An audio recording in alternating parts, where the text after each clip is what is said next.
Using the same KashKick account on multiple devices can trigger verification requests, sign-in problems, missing offer tracking, or temporary account restrictions, because the platform's security systems look for unusual account activity. By the end of this video, you'll know how to safely use KashKick across devices, and what to do if switching devices cause problems. The first thing to do is stop signing into your account from multiple phones, tablets, or emulators at the same time. Log out from any device you're no longer using, and stick with one primary device whenever possible.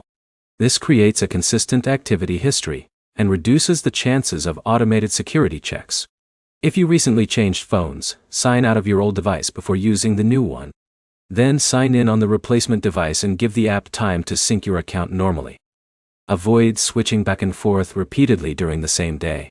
If offers suddenly stop tracking after changing devices, continue using the same device where you originally started the offer, whenever possible. Many offer providers associate progress with the original installation, and changing devices can interrupt tracking even if you're using the same KashKick account. If you're having trouble signing in after switching devices, force close the app, reopen it, and verify that you're using the correct login method. If you originally signed up with Google or another sign-in option, use that same method instead of creating a second account by mistake. You should also make sure you're running the latest version of the KashKick app, or using an updated web browser if you access KashKick through its website. Older versions can sometimes create login or syncing problems after security updates. Avoid using VPNs, virtual devices, cloned apps, or Android emulators while accessing KashKick.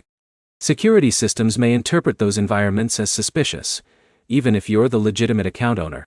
If your account has already been flagged after using multiple devices, don't keep attempting to log in from different phones. Submit a support request instead, and explain that you changed devices or upgraded your phone. Include your registered email address, the devices you used, screenshots of any error messages, and the approximate time the issue started. To sum it up, use one primary device, avoid frequent switching, complete offers on the device where they began, keep the app updated, and contact support if your account remains restricted. If this guide helped you get KashKick working again, leave a like, subscribe for more quick troubleshooting videos, and check out our other app fix guides.